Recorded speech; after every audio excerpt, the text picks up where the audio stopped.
Over here, this really interesting set of cards, as you could see, just sampling them quickly. These are, first of all, I love it, especially for child success. You got the state flag on one side, and that's something very many kids are not familiar with. And on the other side, you have basic information. You know, capital is Harrisburg, it's Pennsylvania, Northeast. So the one thing you could do is introduce the kids state flags one at a time and a basic, piece of information about it. I actually have this really cool activity I do because I feel it's a little bit sad, but geography is not so much part of education. So here's what we do.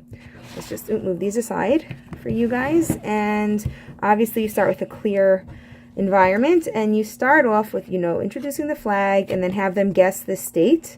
One at a time. Let's say Wyoming. Wyoming is located in the west. Okay, that's kind of cool, simple. And then you introduce the next one. Here's the flag, and I just want to point out these are actually pretty sturdy cards. They're nicely laminated.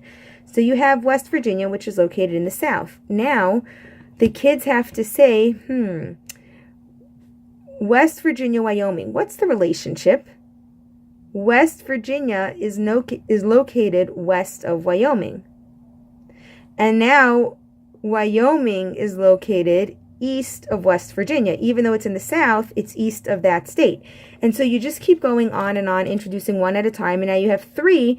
You can actually ask relationships, and this is really another fun one. If you have a map, I've never seen this before, but I really want like a dry erase map, so then they can actually start, mapping it around.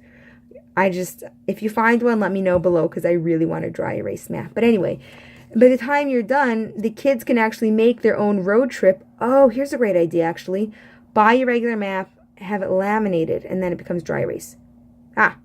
Now we're thinking. Thanks for the collaboration, guys. Anyway, but the point is that the states we live in, especially if you live in the United States and you're watching this, it is really, really important. I think something's missing, that we don't know our flags and the relationship of the states. And I think that could really, and again, some of them kind of cheap because you got the name on it, and some of them are more complex to figure out. Now, once you know where you live and the state around you, I am so excited because then it is time to introduce the countries. Look at this. Your kids can literally be exposed to every single country around the world. Now with the countries, what I would do is pick countries that are familiar with you. For example, if you're Spanish or Russian descent, maybe pick the countries that are located close to your home. If your kids like to travel and they have a country that they like, again, familiarize with them. And same thing here, we got, a little bit different. England, it's part of Europe. It's more geographical, but what you could do is pen in on the bottom where it's located, and then, if your kids have a globe, actually in relationship to pick your state. What is England to Massachusetts, or whatever the case is. But it's really important to understand the globe, because, we hear foreign politics in the news all the time. I think you should know more about it, and this is just a great place to start. Get to know the flags, get to know its relationship to each other. Are 2 countries having war with each other? Well, are these countries close? Are these countries far? Does the war make sense? Have your own opinion, and the best way to know it is to actually familiarize yourself with the world and how it works. So these cards are amazing. The quality is great. The size is perfect. And they're overall, they're great asset to your education and just to help your kids familiarize themselves with the world. Don't just make it part of their news, make it part of their life. Flags are a great way to start. They're fun, they're colorful, they're a visual. That's the key. The flags are the visual, and you add the learning. And half of these countries I have not heard of. Well, Italy, Hungary, excuse me, same colors. Look at that.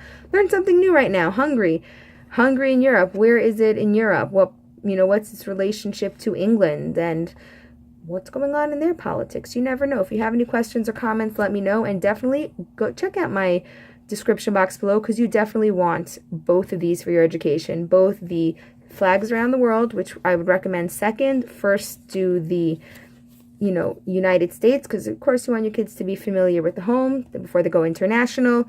And these are a must-have, especially if you homeschool. I can't say it enough. Must-have for education. Thank you guys so much for watching.